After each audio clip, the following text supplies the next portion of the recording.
Okay. It seems weird that Audacity just decided to tell me exactly how much space I have to record audio.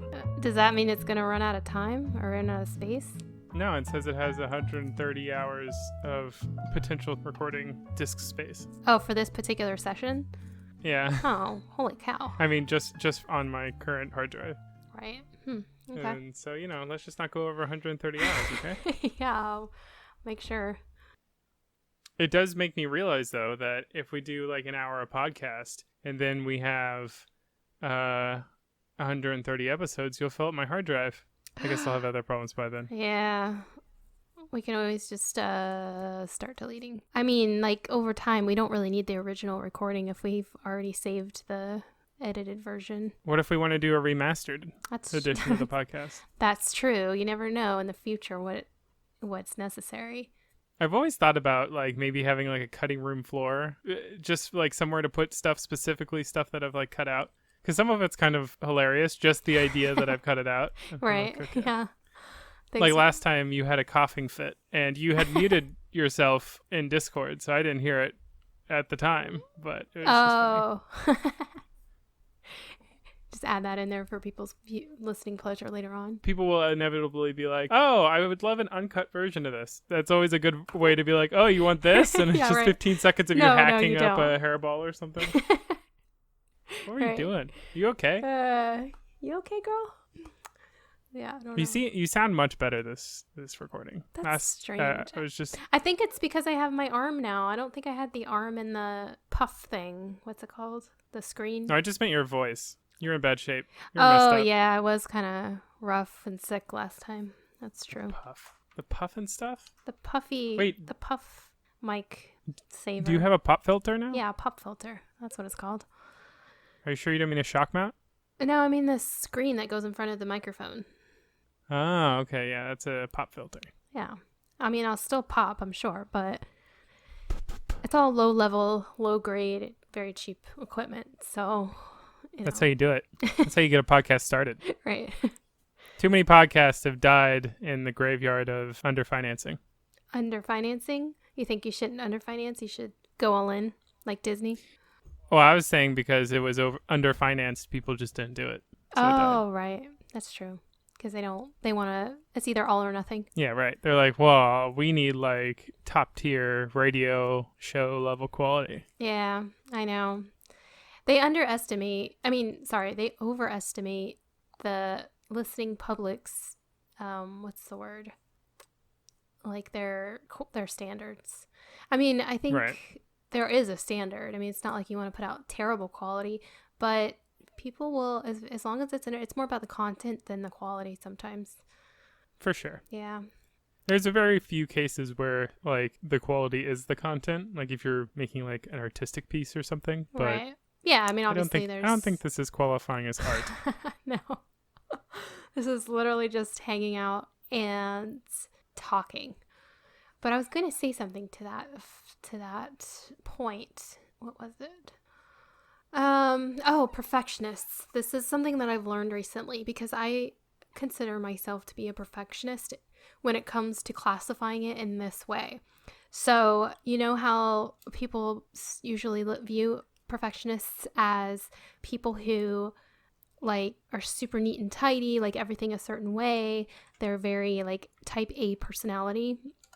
Well, do you subscribe to the type A, type B personality scheme?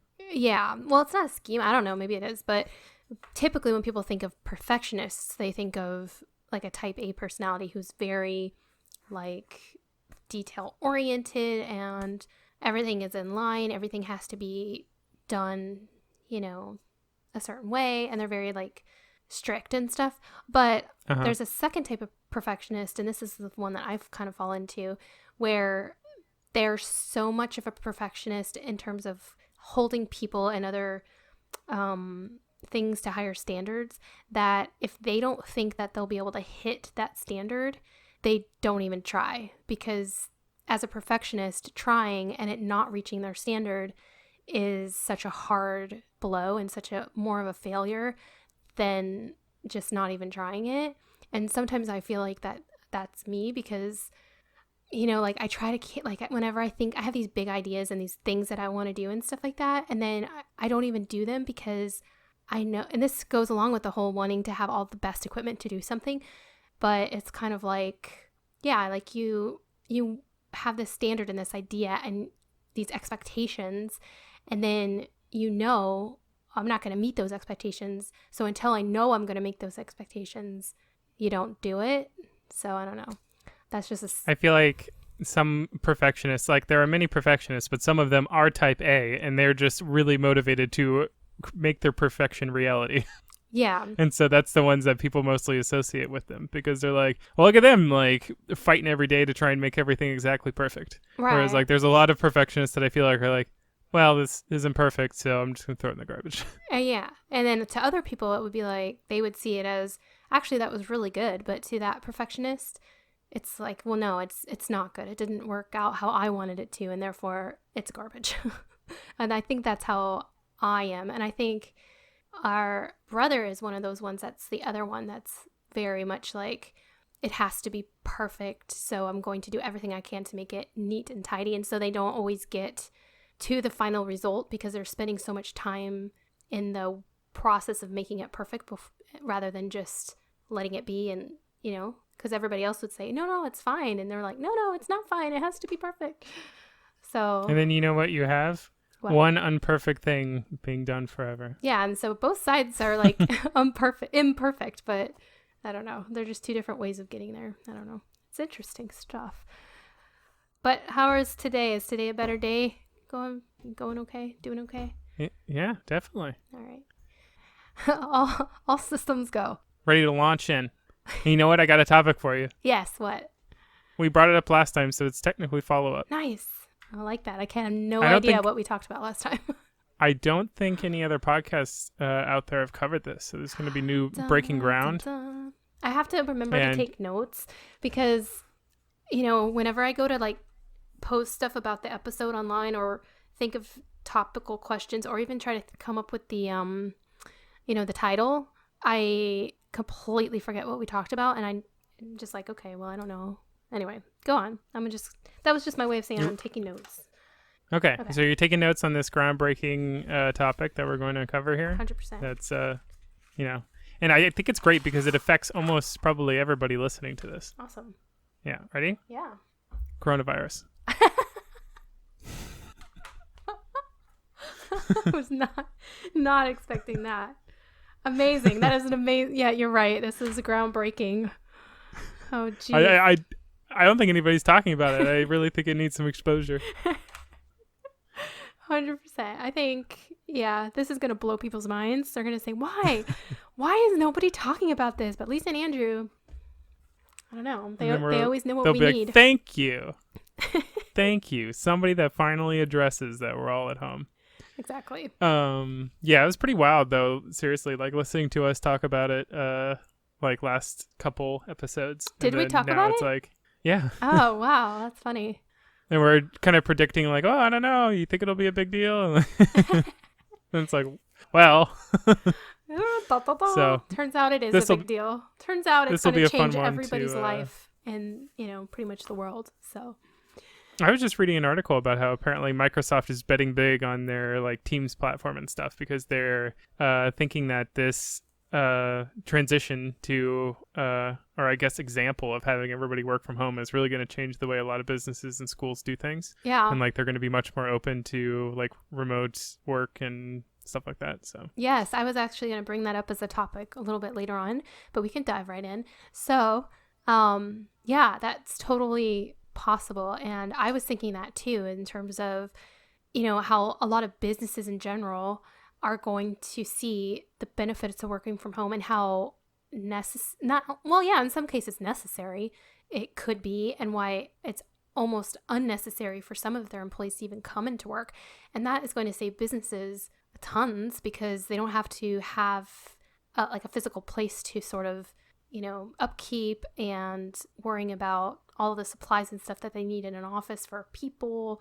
Sure, there's going to be reimbursements and stuff. But anyways, moving on. But this is kind of like, how they have these natural disasters that formulate a change in the evolution of the earth. Whereas like every now and then there's something that happens to for the betterment of nature, basically. Like whether it's not a famine, but like it just kind of like changes the evolution of. I'm trying to think of a good example of this. Okay. But one extreme example, which does not really apply to the extreme that we're dealing with, but is the extinction of dinosaurs, that completely altered the course of the evolution of the planet. And, other things like the Ice Age or flooding or different things. And so the world kind of has to evolve around that, and it's developed a lot of more beautiful things. And I'm trying to think of like a more recent or situation. Perhaps, but I'll think about it. Black Plague? Maybe. I mean, there is that whole topic of, this has come up where like this could be a way of, and this is too morbid. I almost don't even want to say it because it's going to be super insensitive. And I don't mean it that way. It's just a topic that's come up, I've read, and they're saying, like the world is getting so populated, and sometimes when things like that happen, there's events that happen in order to reset a livable atmosphere for either the earth or the surrounding. And, just like in nature with certain animals, when there's certain species that become like there's too many of them and they're suffocating the ecosystem in which they live in, there's something that occurs that starts eliminating them, basically, so that that ecosystem can regain some of its strength and survive for a longer time. Oh my god. Yeah, I know, right? You're Thanos. But I'm not saying that's what's You're Thanos. I'm not saying that's what's happening. I'm only saying that that's come up. So I don't even remember where I was going with this. Oh, yeah. So like from a industrial or technological advancement situation, and this is like a point in history where I think that technology will just have a surge of, or even a shift of use and accessibility. And because a lot of people, and it's so hard sometimes to embrace the evolution of things like technology, and so a lot of companies and businesses and what are they called, laws and rules and things, are going to maintain their same trajectory for as long as possible, instead of stopping and saying, you know what, let's just shift. Let's take a shift and move into this direction. Sometimes it takes something like this to shift them, rather than letting, because, like there's still people that do everything on paper, like everything. It takes a little shake up to break the status quo. Exactly. That's all I'm getting at. And maybe this is one of those situations. So the topic that I was going to come into about that was technology. And obviously it's been a huge blessing in this crisis, but can you think of curses that this is causing, things where it hasn't been helpful or has been a challenge or has been not? Obviously there's businesses that haven't been able to utilize and have had to close their business, that just don't have, I don't know, part of me feels like part of it is a lack of wanting to try different avenues or being open-minded to being innovation. Yeah, innovation. But obviously there's situations like healthcare, for one. You can't treat somebody like a physical ailment without physically seeing them. But I don't know, they have those like Quest doctors and phone doctor visits and at-home testing kits, and yeah, well, right. I was actually talking to a mutual, and you being a therapist working from home, right? Yeah. So this is what I'm saying. I don't mean like that necessarily, because again, like that's just a lack of innovation, like you said, where I was talking to a dentist that we mutually know, and they had to close their business and lay off some of their employees temporarily. And they're saying, well, because I have no, like what can I do from a virtual standpoint in my business, because obviously I can't treat patients as a dentist virtually. And you have some of those things that they do, obviously you can't right now. I mean, I'm sure eventually there will be the virtual I wonder if it would be like VR, and just put the VR on the patient, and have the patient actually do the work themselves, but like connected mentally with the dentist, so that he's actually controlling everything, but it's the patient's hands. What?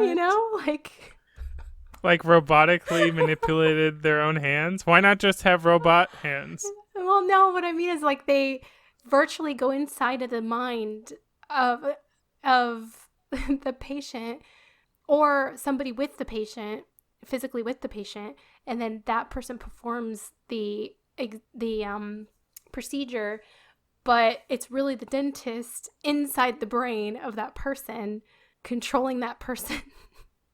I feel like an easier step would just be to build a robot that they can control remotely instead of mind control. Yeah, you're right. Okay, I'm not like, maybe I'm thinking beyond your brain waves. What I'm capable of perceiving. You're thinking 50 years in the future. I'm thinking 100 years in the future, but that's okay. Moving on. So anyway, so yeah. But what I'm saying is, in this particular case, I'm like, yeah, there's plenty of things that you can do, because there's already what is it called? You can't necessarily diagnose virtually, but you can give a routine exam or talk to patients over a telehealth session visually, like in a video call, and really gain a good insight to what they're dealing with, and give them, educated and good recommendations in the meantime. It's not something that, obviously, if it needs to be treated in a physical sense, that they couldn't treat later on down the road when this is all over. But I'm saying, like in the meantime, you could utilize social media to get yourself out there. You can, use all these different virtual platforms in order to connect with your patients, connect with your community, and it's not like, but it's hard for some people to brainstorm like that and think outside the box, but this is kind of forcing them to now, which is great. I think a lot of people a lot of individuals can see like the benefits of that and everything, but it's hard to institute like a massive change like this, like as over a company that it consists of a lot of people, and there's going to be pushback from all kinds of different individuals that, some people might like, remote working, but not have that great of training with technology to do it with. That's true. Or like all these other kinds of things. And so like, without being forced to have to work in this environment, for people to have to learn to do it this way, and also for companies to, be forced to take that chance that their workers aren't going to just go home and stop working, that the productivity is still going to stay up. And like, this is just a really perfect test case to just be like, okay, let's see what happens when we send all our employees home. Yeah. It's like no business would ever be like, well, let's just do it. Like tomorrow, shut down the office. Let's send everybody home.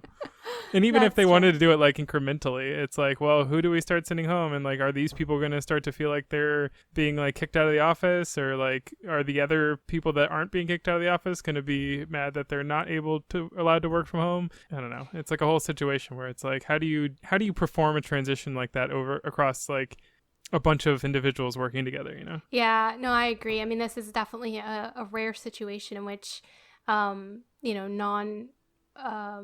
like they haven't been trained in any way, and a lot of them are having to. It's a huge learning curve, and it's thrown at them. But obviously, in this sense, there's so many people who are understanding of that situation, and this isn't a normal situation. But I think it's great because it's forcing people to think outside the box, where in which if this never happened, they never would have even tried. Whereas when things go back to normal, maybe they will start investigating an actual training program to help people implement this on a regular basis. But yeah, I can understand how overhauling an entire company or business structure to this, especially overnight, but I mean, but I think it could be done, over 6 months to a year, or or so. Yeah. I mean, even like I would say my industry being a developer is like ripe with that kind of uh business model. Like there are a lot of remote developers that do, software work from their home, and like my friend works at a company that doesn't really have an office here in Orlando, he just works remotely, and it's really effective, and there's a lot of options like that for us because it's all software, and everyone's that's going to be applying is technologically savvy. Yeah. But even for us, like it's just like it's never going to be like I work in a more traditional office, or I did, and it's just kind of like, when is that going to be priority? Like, oh, maybe it's like better to not have to pay for an office space and just have a bunch of remote employees, when that's like a potential theoretical benefit that you could have really long term from now. I think a lot of business people want to focus on like doing what you're doing and doing it better and better and better, and not thinking about like how can we change what we're doing and go in a whole new direction. Yeah, but I have read a lot of articles that have done research on it, and I mean, I can't speak for everyone or even the scientific what am I saying? The parameters in which they tested this, but they showed that in all of the studies they did, that people who have the option and have the ability to work from home surprisingly were more productive than those that were in an office for an 8-hour day. Just I think because they don't have that pressure. They can work. They can get the there's like certain times of the day when you're most productive. As long as they were able to get it. Basically, they didn't have to work in a specific time frame, so they had the whole day to get their work done, and so that they were able to work in the spaces in which they were most productive, I guess is what I'm getting at. Obviously there were some outliers, right, for things like not having the accountability of some, because some people just need a structure and a boss to basically say, do this now, do this, whatever. But then they implemented the virtual boss, where they're like, okay, check in at this time, let us know where you're at. Check in at this time, let us know where you're at, kind of thing. And that was an improvement. But I do see the benefit of going into the office and actually having a powwow or whatever. No, so sorry, that's probably not politically correct at this point. But just Lisa, oh my god. Sorry. I'm from the 80s. It's hard to just eliminate all of my brain, but I'm working on it. So, just having a sit down with your office and, some people, okay, see, and this is coming from an introverted point of view, but I gather that there's extroverts out there that need that, space. So even if you just have an office space for people who want to remotely, quote unquote, come in and sit at a desk and work in an environment where there's other people, maybe that would be helpful. I don't know. But like you, this process is, even though I am pretty technically savvy, I would say, and I've already done a lot of virtual therapies in the past, like none of my other coworkers have done. I was inundated and just like poured in with like, when we first got this whole thing happening where we all had to work from home and do telehealth, so many coworkers calling me, so many asking me questions, because they knew that I had already done this. They knew that I have video experience, that I have, experience with working online a lot, doing a lot of that kind of stuff, So, yeah. And even for me, it was a challenge because like a typical session for me is we'll say an hour session is now taking me about 2 hours, just because of the preparation and setup and delivery of everything that I'm doing from home. It's just so much harder. So it's not necessarily all technical. For me, the technical part's easy, but everything around the technical part, setting it up, trying to change my delivery of, when I'm in person with a patient versus trying to, translate what I'm trying to work on them with from a virtual place versus a physical place. That was kind of challenging, but yeah, everybody's, had to have a big learning curve with this, and I think it would take a lot of time, and I don't know, but I don't think it's ever going to be, and I don't think it ever should be 100% remote for every business, obviously. Yeah, there are like co-working spaces and stuff too, though, that aren't like specific to your company, but that you can just go work in like an office around other people if you want to, you know, experience that kind of thing. But you are like self-employed or you work with, you know, remotely. Right. And that's another another topic. This is a separate topic, but since we're kind of on that, I did a vlog, vlog recently, and at the end of my vlog, I asked this question because I'm really curious to know, but just with this whole thing going on with us being stuck inside or stuck, not necessarily inside, but we have to maintain distance from other people, the introvert versus extrovert experience. And because on a daily basis, normally, as introverts, we're expected to go out into the world and interact with people. And that comes with a lot of challenges. It's very draining. And, so at the end of the day, it's we have to regain that, whatever we were drained from. And, but, there's challenges that go along with that. And now it's kind of like the situation is reversed, where extroverts are being expected to not interact with people on a daily basis. So it's like they're kind of experiencing somewhat of what we experience with, as in terms of lack of what we need on a daily basis.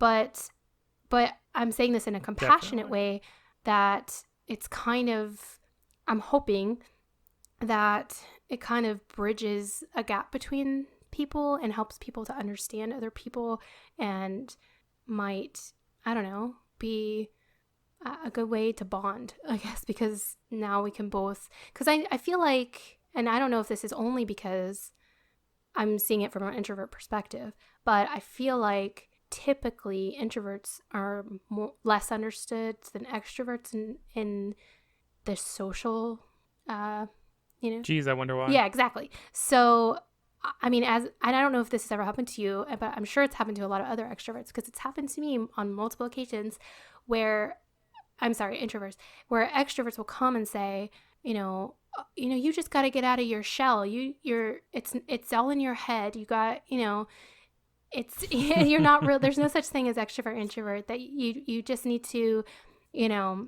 put yourself out there and become, you can become, outgoing and enjoy being around other people and thrive from other people's energy and all of these things. And I'm like, you don't understand. You got to get back in your shell. You've been out there too long, and you can get better. Don't worry. Just go inside, close the door. Don't go outside. It's fine. Yeah, right. So I don't know. So I'm wondering if they are, because I'm coming from compassion, because I know that they're struggling. I've seen a lot of this online, that they are struggling, and I'm just saying maybe you could understand that it's that, yeah. I think they're going to go out and they're going to be like, whew, so let's make sure there's lots of interaction for everyone from now on. Yeah. Right? We're all going to get screwed in the end. So the extrovert's worst nightmare is that this is going to change the technology industry to where they have to work from home and not be around people. And the introvert's nightmare is that this is going to cause an outpouring of socialization when this is all over.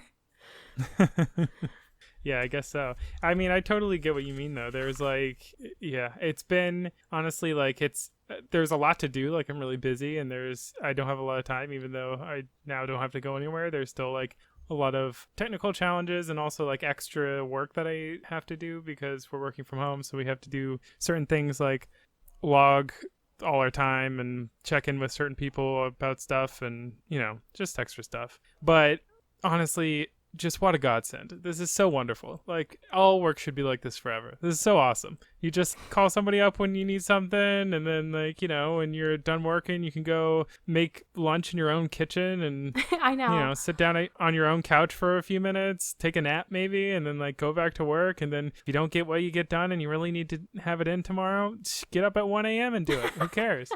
That's true. You have those extra hours available to you. I don't have that really because I have actual appointments that I have to keep. But yeah, no, I Yeah. feel you. It's definitely for me better. I don't have to drive anywhere. And normally I drive an hour to work. So my commute is an hour. I don't have an hour there and then an hour back. So it's like I don't have to deal with that. I don't have to deal with traffic. I don't have to deal with tolls and, gas and all those extra things. And, there's a lot of in between, things that happen that you're just like, whereas now you don't have to worry about that. You just literally only have to worry about the work. And I could sell my car at this rate. Like I could order food here when I want to get something special. Otherwise, I can order my groceries and just eat here. Who needs a car? Yeah, right? Let's get rid of this. I don't need that This expense. carbon footprint monster. Exactly. Let's get it out of here. We I don't will need say- any car insurance. I should cancel my car insurance for the next 2 right months. now. That is true. Like a lot of people are wondering about canceling things because they're not utilizing them, like the gym memberships or like Oh yeah. what else was it? There was a couple Which would suck for gyms that probably are. yeah. I don't know, but I will Yeah. say, and I don't know if this is going to be offensive or not, or like the wrong thing to do, because I don't really think that it is, but I've heard some slack about this online, so I'm sure they'll, On Slack. yeah, no. But having your groceries delivered, okay, I've never done that before in my life until this happened. Because I was just so busy with work. I couldn't leave the house to go get groceries, but we were running low. And I kept putting it off until we basically had nothing left. And I was like, look, I won't have time tomorrow to go. And it's too late now to even go. So See, it was like 1 in the morning. And I went on to Publix. It's our grocery store nearby. Local grocery store. Yeah. Orlando native. Yeah. I went on to there and they're like, Sorry, Florida hey, native. we'll deliver your groceries. Okay, I've heard this rumor out there, but I've never investigated this incredible service before.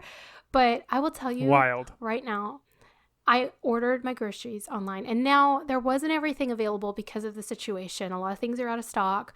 So a lot of things didn't, it got canceled or were replaced with something else, which is fine.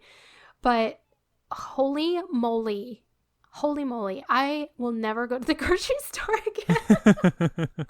Who needs it? I absolutely Sell that car.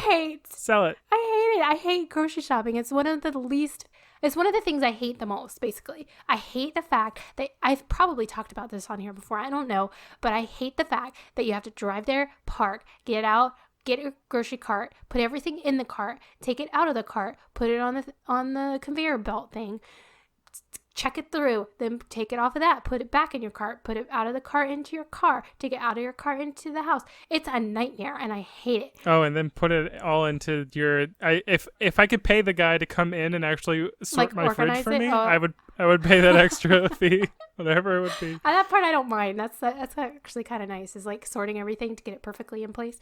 I'm good with that. But the actual grocery shopping part, hate it. So yeah, I'm shocked that I've never done this before, and I feel guilty about it because I just feel guilty. I feel lazy and guilty about it. But I will say, How is this controversial? I don't understand. well, okay, so some people are saying you're forcing people to go to the grocery store and get your groceries for you. And I'm like, but that's minimizing contact. It's minimizing contact. And the people who delivered my groceries were kids. They're like 16 or 17 years old. They need a job. They want to do the job. They need the money. You could tip them, and so, I feel like I mean, how is that any different than like forcing your grocer to, bag your groceries for you during this pandemic? True. Like, I don't understand. I don't know. I was reading, I forget where I read it, but they're like, I can't, they were basically dissing people who are utilizing the grocery service. And I think part of it too is that it should be reserved for people who literally physically can't go to the grocery store rather than taking. I don't think there's any shortage here. Yeah, I mean, Maybe. I Like, don't I've know. never, like, gone to order my groceries and be like, sorry, too many other people are ordering the groceries. Like, I mean, maybe they'll give me a later wait time, but it's not like I'm not going to get my groceries. Yeah, I mean, they didn't have anything like So that. who's losing out here? Yeah, so I feel like everybody's getting paid and money and everybody's getting their groceries. I don't know, but all I'm saying is I Oh may my God, never this is go grocery molding the shopping economy again. perfectly to my And it my wasn't even whims. that much more. It wasn't that much expensive. I mean, I paid extra for the tip, which I felt I tipped higher than normal because I was like, oh, I feel bad that they're having to do this during and it's, I don't know, it's Yeah. extra stress or whatever. So for that, but on a normal day, like every day, it really wouldn't be that Why much not? more. And it's 100% worth it to me to alleviate the Definitely. stress of having to go grocery shopping. I almost This is don't one want of to those promote things- this because I'm like, please don't become so. I don't want everybody to do it. Not that anybody's going to listen to me. I mean, come on. I probably have like two listeners. But you know what I mean? Like, Wait, you don't want everybody to suddenly start using this service and make it the primary way that people get their groceries? no, I mean, it'd be nice, but I just don't want to not have it. I think more intention could only make it more That's true. you know. That's true. well-funded and better. Very true. Yeah. But I was very happy with the whole experience. You know, they got everything, almost everything. I mean, I had like, I think Yeah. like 5 or 6 things that weren't available, and they picked out really nice things. I don't know. I was happy. Yeah, they do a good job. They did. You know what? I mean, they're a professional shopper. How many times have you been in the produce section and you're like, I don't know, like, how do I tell if this avocado is ripe? You know, who's going to know? The guy that picks out 90 avocados a day. That's true. That is true. I'm just saying. Bonus to the quarantine times. That's probably, again, this is horrible. I can't believe you. I know. Is it even called quarantine? So- Because I heard a lot of people have been like dissing that term too and saying it's not a quarantine. Well, that kind of implies that it's like forced upon you, I Yeah. guess. So, I don't know. It's like a shutdown or like a self-quarantine, optional quarantine. Well, kind of is forced, isn't it? In a way. Well, there's curfews, but technically you can, like, theoretically in a quarantine, like, you wouldn't even be able, like, people in masks and suits would come, like, deliver you your food so that you know, like, Oh, right. this would be like they would tent your house or something. All right. Well, so is there anything that you miss that you can't do now that you could have done before? No, it's perfect. This is the universe I want to live in. I know. It's great. Me too. I will say the other day that I was kind of missing the ability to just go to like a coffee shop or something and like set up my computer, and because like now that I'm working remotely, it's kind of like it'd be nice to just get out of the house for like a minute, like not like to go see anybody, but just to like sit in a nicely lit coffee shop and drink my cup of joe. Right. But Yes. everything's all shut down. That's true. And this isn't. And it is Oh, go ahead. sad that like so many businesses are struggling and Oh, stuff. yeah. Like a lot of businesses that I really like and would, support regularly, I see now that they're either just permanently closing for the duration of this or whatever because they're just not getting significant business, and it's rough times. Yeah, true. That is true. It is sad for that. And I mean, my boyfriend's company had to close. I don't know if I doubt that I said that last time because we haven't been talking about it since then. But yeah, he closed down. He was laid off, but it's temporary. I mean, they're going to try to restart after this. But of course, even after it's all said and done, when they start back up, they have to rebuild a lot of the business because, they have to go out and find clients again. And they don't have that momentum going where they already have clients in the works. They already have, Can't they tell their clients that they're just like, pause until the end of this quarantine situation? Yeah, they've tried, and a lot of them have been very kind and nice about it, but they're surprisingly in his industry, which I don't know, a lot of them are very, I want it done now, and I don't care about this COVID situation, and they're very upset that they closed, but, it is what it is. Right. Yeah, I'm shocked at a lot, like shocked about how many people are still, against the whole thing, I guess. But I mean, I understand from a business standpoint, you want to maintain a business, and it's hard as a business to change things and shut down and stuff. But as the regular people that are just stuck at home, and then they don't want to be stuck at home, so they just go about their regular lives. I don't I know. used to live in the Villages, which is basically a retirement community Right. here in Florida. And yeah, I still have some friends up there. They're basically, I'm just hearing a lot of like, they're basically like, here it's almost like it's not happening. Like, you almost like, they're almost like ignoring that it exists. Like, I don't, I think like their mayor said that like golf counted as a like necessary activity that you could go out and do. oh my gosh, that's funny. I will say that it does have seem to be, and I'm generalizing here, obviously, but it does seem to be more of the elderly population that I'm seeing doing this, and I'm like, but you're the highest risk. Like, Yeah, what is no kidding. happening? But they've probably, they've lived their life, and they're like, I'm not spending any more of my life not doing what I love to do. So maybe that's part of it. I don't know.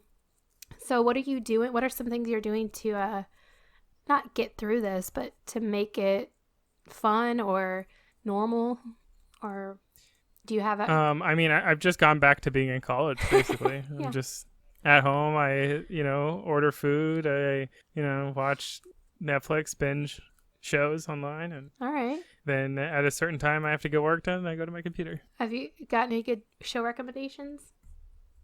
Now we've just been rewatching classics. We just watched all the way through Gilmore Girls. So there you go. Awesome. That 70 show's been up there. Lervin was just starting, my girlfriend, Grey's Anatomy. Oh yes. So Yeah. that's one. That's got like 10,000 seasons, right? A lot. So, It's a there you lot. go. I gave up at some point along the way because there were just so many. Yeah. I've seen some crazy segments when I look over. I'm not really watching, but I don't know how they get themselves into so many hijinks, or rather also their patients get themselves into so many crazy hijinks. True. Yeah, I've But, noticed there's been a surge of, at least when when I look up on Netflix and stuff, the top viewed shows and whatever, a lot of it is like pandemics and like the end of the world Oh yeah, stuff. Misery Loves Company. Yeah. It almost makes people panic more after they see something like that, I would think. But We should watch Quarantine after this. right. I've never seen that. But I did see, when was the last like show like that I watched? Let me think, because it was actually not so bad. But it was it was made in another country, so I remember. Parasite? No. It was dubbed over in English, but Parasite? it was another language. Parasite? No.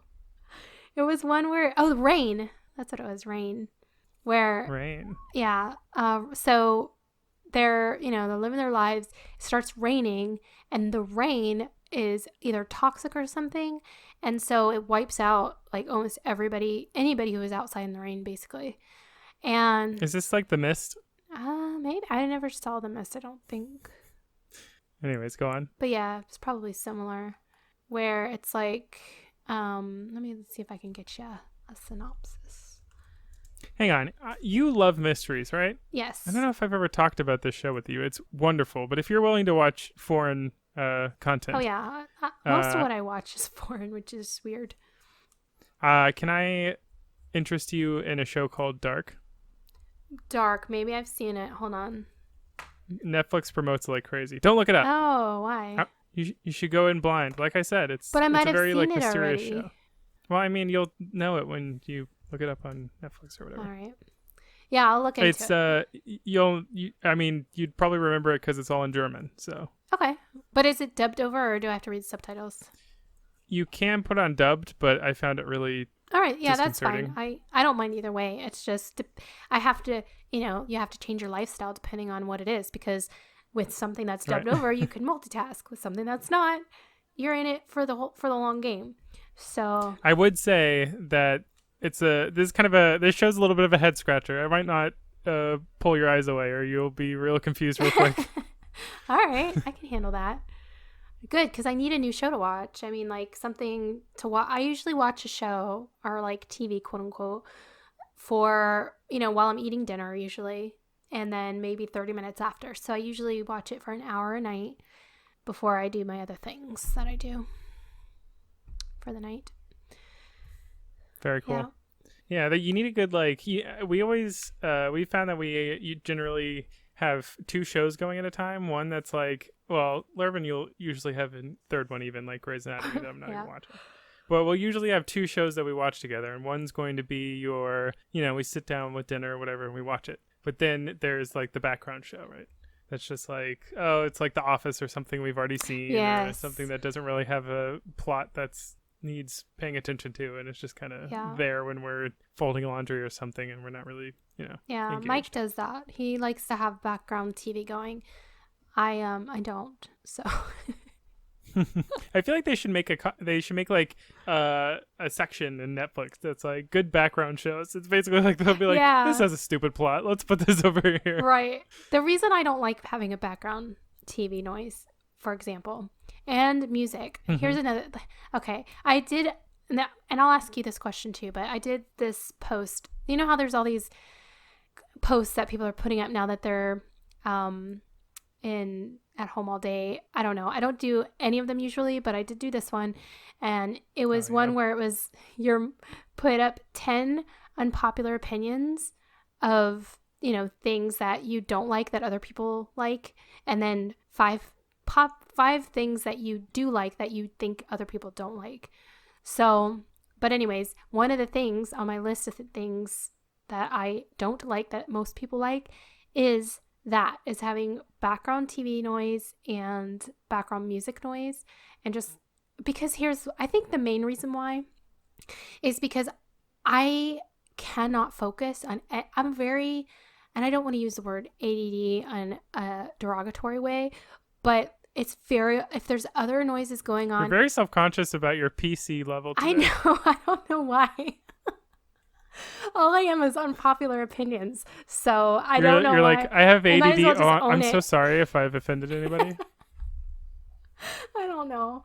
I just, I want to be nice and thoughtful. But anyways, yeah, I don't like it because I can't focus on anything when that's in the background.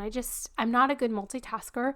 So I'm either going to watch it or I'm not going to watch it. So I will say, like, getting in a habit of like, I need something on the background, like, or like I feel like I'm almost like wasting time if like I could be watching something and doing something else at the same time, and I'm like, oh, I'm only doing one thing. I could be doing 2 things.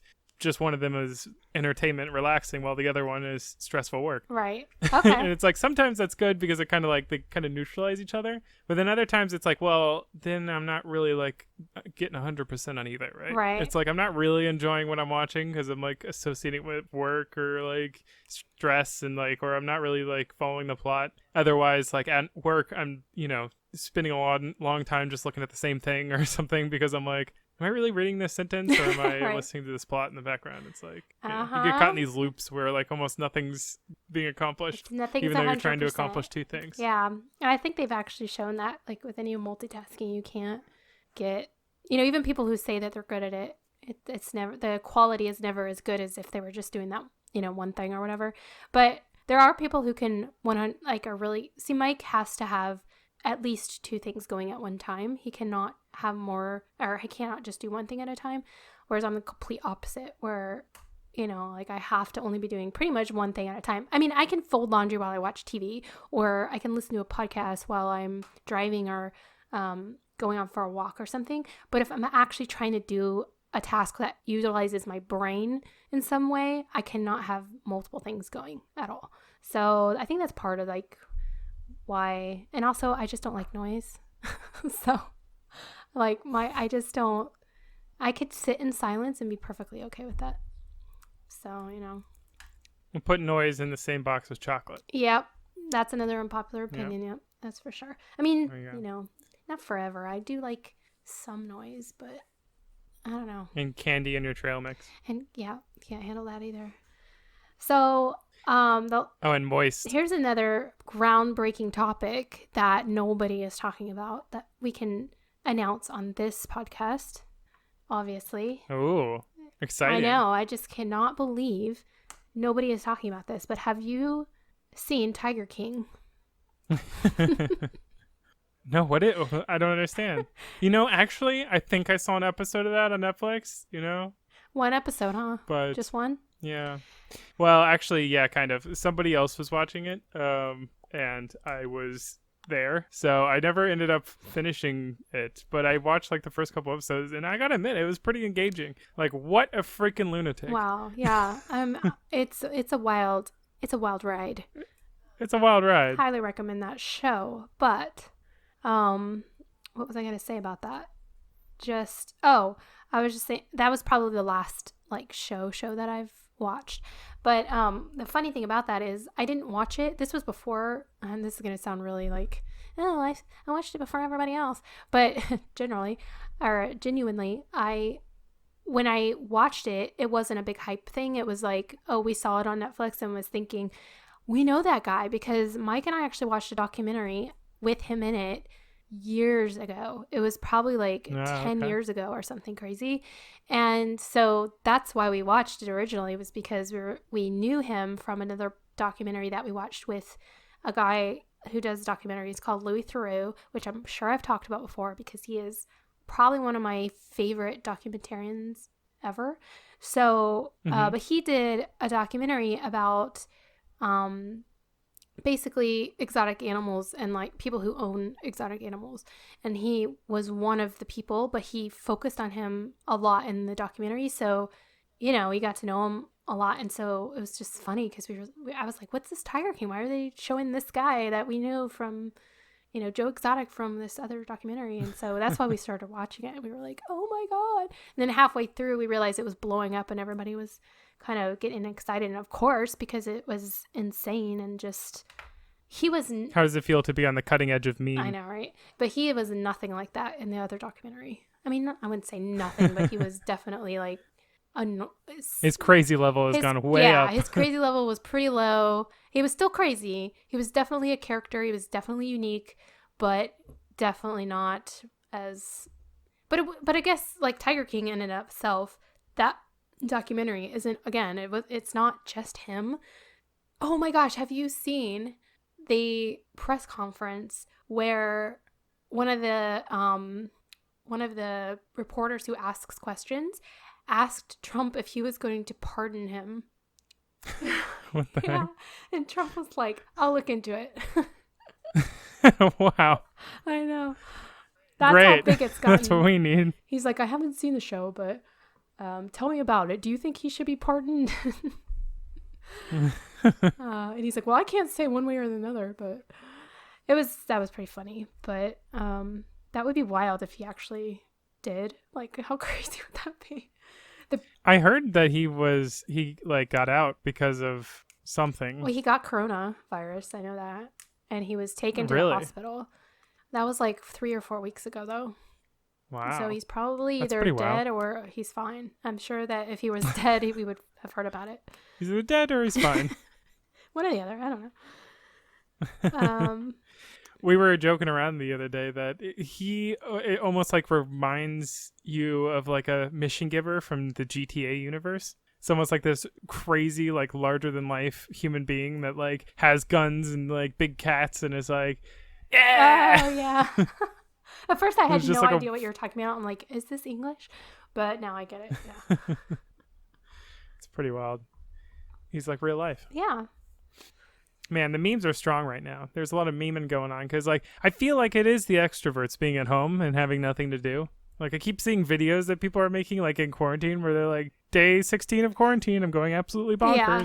I'm like, meanwhile, I'm sitting here, like, it almost just feels like a normal before day. I got this job. I know. Like, I feel the same way when I see stuff like that. I think, what the heck? How do you know how? Like, I'm spending my days so stressed out. I'm usually working way longer than normal, and I have zero time for like downtime, fun time, that I'm like so jealous of it. I'm like, I wish that I had this problem where on day 12 of quarantine, I was bored and didn't know what to do. I'm like, what are you talking about? But it's kind of fun. I don't know. I know you're not like a TikToker, and this is another unpopular opinion, because everybody seems to hate on TikTok, okay? But you know that they love it because there's so many people on it. And I'm not just talking millennials. I'm talking about there's all the older populations on it. There's, middle-aged people on it. There's tons of people on it, and I am digging. And more importantly, there's so many devices that app is on. Go on. Yeah, there you go. But here's the thing. I need you guys to give TikTok a chance because it is very entertaining during this time because there's so many people who are home and bored and just getting so creative, and they're putting it on TikTok, and I'm just saying you're missing out. But here's the downside to it is it's like Vine, you know, how there's like short clips, like short little videos or whatever. But as soon as one clip's over, it'll start playing the next clip. And so you get in this, what do you call it? Like vortex of just constantly, like you basically can't look away because then something, you know, I've told you this about, there was a YouTube stream that went on. It's called Daily Dose of Internet, and he plays clips, and some people clip them all together, and it's like like multiple hours of just clip after clip after clip of all these like things that happen on the internet over the week or whatever. Yeah.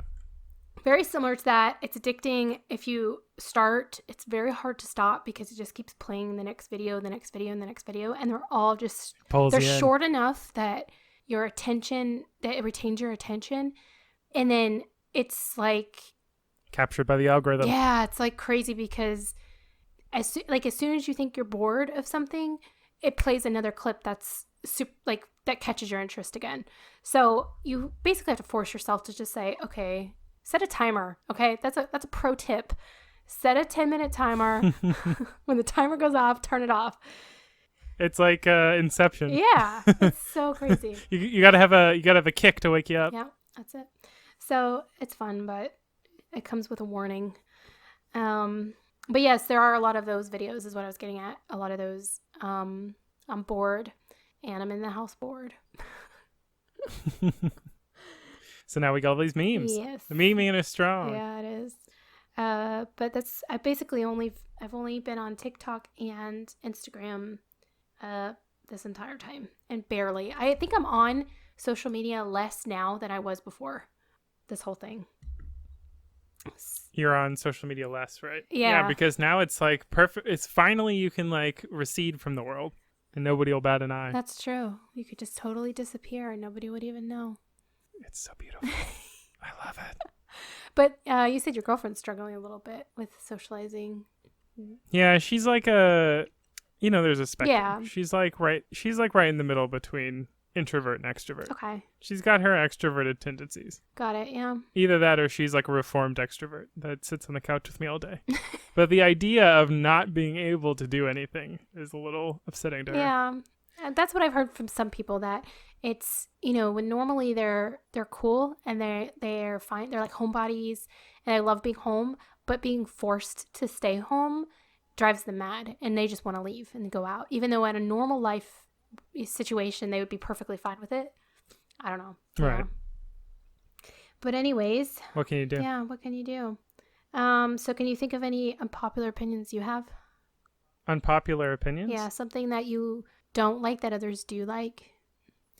Text messaging is dead. This is an ancient technology. We're being tied to it. We're tethered to this albatross that's being tossed into the deepest parts of the Mariana Trench by Apple, and we're all having to. I'm sorry, people. Be on this. Take it down. We've talked about this. You've vented about this. The world knows how you feel. Texting is not. We only have 2 viewers. Dead.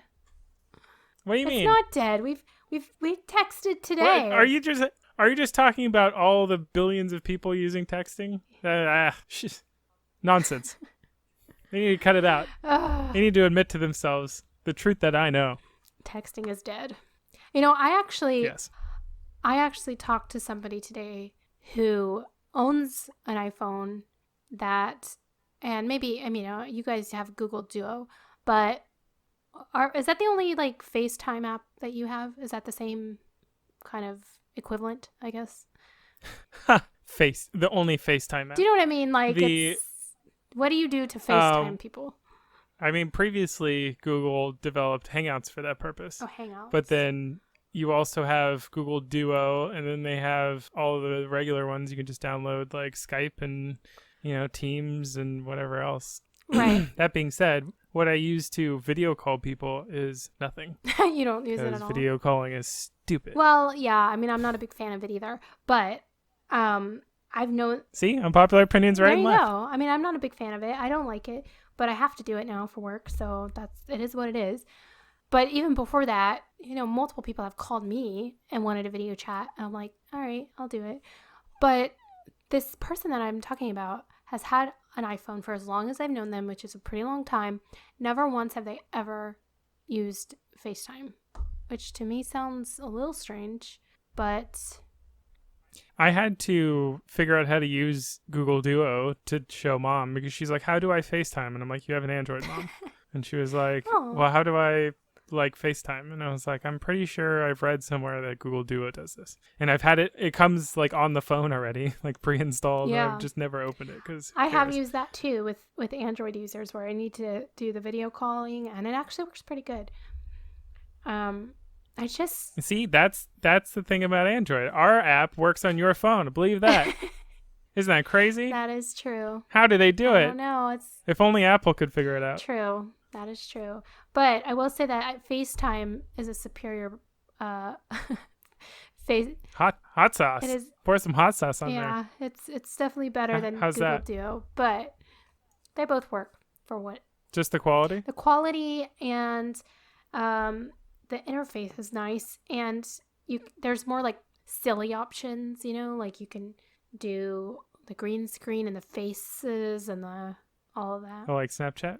Yeah, so it's fun with kids, but it's not necessary. So, it's the functionality is the same. I feel like FaceTime is basically for kids. I almost feel like Excuse me? No, I'm kidding. I'm just saying like the only reason I feel like ever FaceTime would be For kids, yeah. No, to communicate with somebody that's like doesn't like respond well without visual stimulus, like either a young person or an old person is basically that range. Yeah. I can see it. That's why it's so popular between grandparents and grandkids. Yeah, perfect. both demographics on either end of the line. Exactly. There you go. Yep. So, even though we don't have a problem with needing to find things to do you have any recommendations for our listeners of things they can do while they're in this new situation? Play video games. What video games are you playing? What else are you guys doing? I just recently bought a subscription to GeForce Now just so I could. It's kind of funny because now I don't really need it, but it's nice to have that. You can stream games from like a high-end computer, so you could play like even games that you wouldn't be able to play on your local machine. Like if you don't have a fancy gaming computer, you can still play some hot titles. There's a controversy about the library of it and stuff, and a bunch of developers and stuff are pulling out, but that's beside the point. Controversy. But it's a really cool service, and I've been playing Far Cry 5 on it. Far Cry? Okay. Yeah, just because I can, play it at like really high settings and get a really nice experience. You've played that that a being long said- time, though. But you played it on Xbox, is that right? Well, yeah, there is there's been obviously this Far Cry 5, so there's been like 5 of them before this. And actually more than that if you count like Primal and the other offshoots.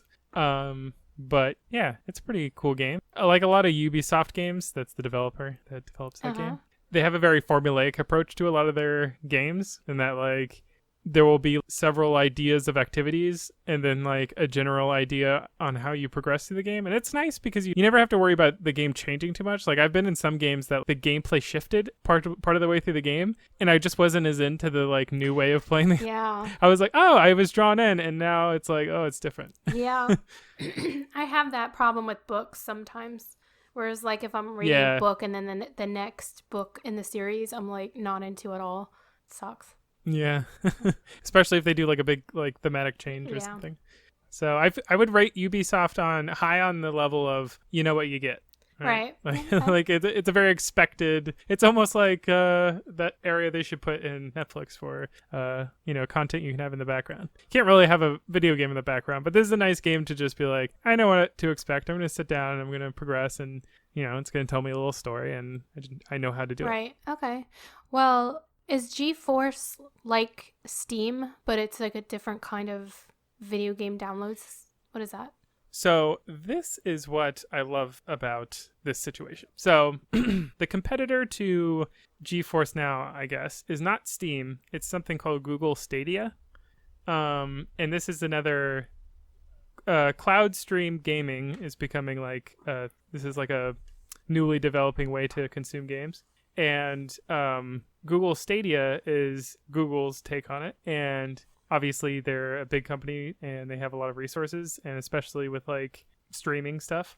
So, you know, a lot of people were excited for that service. One reason I never really got into the idea of it was because they're starting a whole new platform that you have to buy into for like no reason. Like you're basically like, if I own a copy of, talking about Ubisoft, so let's say Far Cry 5. If I own a copy of Far Cry 5, I have to buy it again to play it on Stadia. Yeah. And then I can only play that copy of it on Stadia. And it makes no sense because it's not like, I understand why I have to buy a different copy if I'm playing on like Xbox, because the developers had to like make another game that works on with different hardware and works in a different place. Right. There's no reason that it's the exact same game that Google Stadia is streaming to me is the same game I already own if I own Far Cry. They're playing the PC version of the game. They're just streaming it via video rather than like, you know, the one I own. Right. So the nice thing about this is that I can stream. GeForce Now goes off of the games that you already own. It uses your own licenses. Oh. So you can just, as soon as you start paying for the service, it's just like with Steam, what you do is you download, install the game on your local machine, and start playing it. With GeForce Now, you literally, like, from the moment that you pay for it, you can just click on any game that you own. There's no install time. There's nothing. You can even be on your Android phone because it's not actually running off of your hardware. I've since played it on my phone, just like laying in bed. It's awesome. Oh, nice. And it literally just streams a very low latency video of it basically running on their servers. They're very high-end servers because NVIDIA makes graphics cards, basically the graphics cards that all gaming computers use almost. And they're just really nice high-end hardware that they run the game at basically as high a settings as you can stream over video and stream it to you. Okay. So, I mean, you're getting like the benefit of being able to use like a high-end computer and, you know, have that really nice experience, but just you can have it on your cell phone. Like you can stream it right to your phone. And that's actually kind of the crux about why there's so much controversy, is that a lot of developers are worried now because a big way that they get revenue is by like doing ports and stuff. So like they make one game and then they can make, if that game becomes really popular, they can like kind of dip into it a couple more times by saying like, well, if it's a simple enough game, we might be able to like design a Android app like that, like an Android port of the game. Like we can make a mobile version. Like PUBG did that. They like became this really popular game. It was like a worldwide phenomenon for a while there, and they like paid basically a company to port it over to Android, and then it was like the full game but on Android. It's crazy. Oh, that's interesting. Yeah, so yeah. But then now like GeForce Now will basically eliminate that. Like you can just now take the copy of PUBG that you already own and just stream it to your phone, and then you don't need that port. You don't need to buy it again through like that company, Bluehole, I think it was. Yeah, I mean that would seem ridiculous that you wouldn't be able to access it, you know, from anywhere. Yeah. Yeah, so yeah. I mean, like, if I own the game, then I can already build something. I could, like, technologically savvy enough, I can build something that will stream what's happening on my own computer to my phone. So I can actually already do this. There's things like Parsec and Trinus and Limelight streaming, I think, are all apps that already allow you to do this with your own hardware. But instead, this is just using a way more powerful hardware in like a data center somewhere. Huh. And, you know, you don't have to worry about your computer being able to handle it. You don't have to worry about like making your internet connection as fast as possible. You know, right. There's a data center that's worrying about it. That is helpful. Yeah. But the weird thing is like still despite that, like NVIDIA is actually they're still going off of this system, which a lot of people are saying, like, why do you even ask people, like, why do you even ask publishers if they're okay with it? I think it's mostly because they don't want to piss them off. But really, theoretically, they shouldn't even have to, in my opinion, ask them permission to run those games, because I'm the one that's really running the game, and I already have permission to run the game on a computer. So why do they have to ask a developer if they can run it on their computer but on my behalf? Like, it doesn't That's weird, yeah. really make any sense. I don't know. So yeah, it's kind of this thing where a lot of developers are pulling out now, because I guess they kind of, like, without telling the developers, like, switched to their paid model. Like, they got a bunch of people in on the beta, and then now they switched to paid, and I guess a lot of the developers that they got, like, in on it, like, they weren't really, I guess, paying them enough that they felt like it was worth it to be, like, a part of their ecosystem. And so a bunch of developers have been pulling out and pulling their games off the platform and stuff. Uh-oh. Which is kind of like, I don't even understand why they're allowed to do that. There's actually another streaming service out there it's not available in Florida right now, really, but it's called Shadowplay, and they don't even ask permission. Like, pretty much you can load anything. It's essentially a virtual machine, which is already actually a service that's popular for, like, doing work and stuff, that you basically just get a virtual access to a server computer somewhere, and you can go in and install whatever games you want on there. So yeah, and if the developers remove the games and somebody's already got the game, do they no longer have the game? Like, if somebody... No, like, you still have the license through, like, Steam or wherever, and you can go download it on your own computer. But it's just that you never buy any games through NVIDIA, like the GeForce Now library. Okay. It's just that you go buy it on... They even allow you to play it from, like, if you bought it from, like, their stores. Like, if you bought it... Like, if I bought a game directly from Ubisoft on their Uplay platform... Got it. I could even play it from there. Because it's really untethered and just, like, it's a computer somewhere. So it runs anything a computer could run. And I don't understand personally why it requires any special permission from anybody. Because that's all it is. It's just a computer. They're literally just streaming me a virtual monitor of that computer somewhere that I've paid for access to. Huh. All right. So Far Cry is your game of choice for now.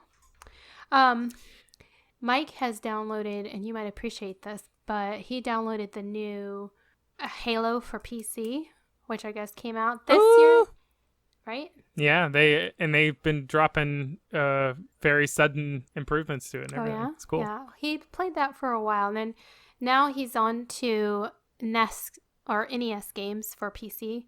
So they're old Nintendo games that, like retro games that have been adapted, I guess, so that he could play them on the PC. So there's tons of games that he never played as a kid that now he's getting to play. Like he's learning discovering for the first time. So he's actually starting to think about doing a stream on Twitch by playing with those NES games. Hey, cool. And he's got all this time now. And I'm like, go for it. And he actually tested it a couple of times. I was impressed. So he's just kind of dabbling right now, but I really hope that I think he'd have fun. Yeah, this is a great time to start a venture like that. So. Oh, John Krasinski did. You see that? On Twitch? No, he just he started a show. Oh, I did see that. From home or whatever. Yeah, that was pretty cool. Yeah, that was neat. It's for kids though, right? I don't know if it was for kids. I mean, I guess kids could watch it because it's just like a feel-good news channel. But it feels very like Sunday or Monday morning news, I guess. Oh. I only watched one episode, like when it first came out, but I haven't seen... He's got a couple more up, I think. Yeah, I haven't really watched through it either. Just seen like one episode as well. Yeah, that's cute though. I like the idea. There's a girl I follow on Instagram who owns a newspaper, and it's called The Happy Newspaper, and it's all just happy stories. It's like a newspaper with happy stories, which... Ooh, she should sue John Krasinski. Because neither of them could report about it. Well, she's in the UK and he's in the marring. United States, so maybe there's some, Ah, yes, there you go. But also, what else have I been doing? Oh, wait, what time is it? Let me see. Oh, yeah. So he's live right now, but it's okay. I don't need to watch it. But lately I've been watching... Well, let me go back to the games. So I've been playing... I was going to say, with your situation, I did something similar where I downloaded a Nancy Drew game, and I was only able to play it if I was connected to their server or whatever, and I didn't like that. I wanted to be able to play it wherever, so I stopped playing it.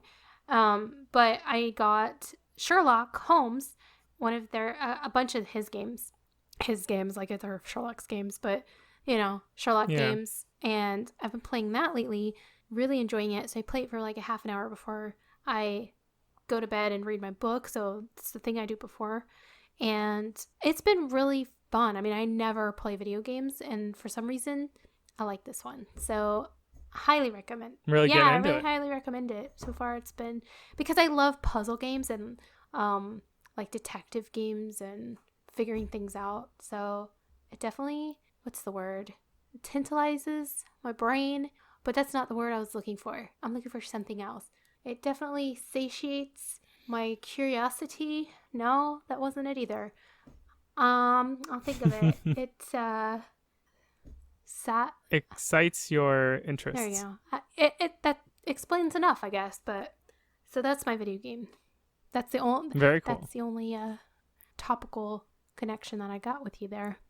So What a great time to dig in. I know. Anyways, it's been an hour and 33 minutes. It's been an hour and 30 minutes. What are you gonna Bye.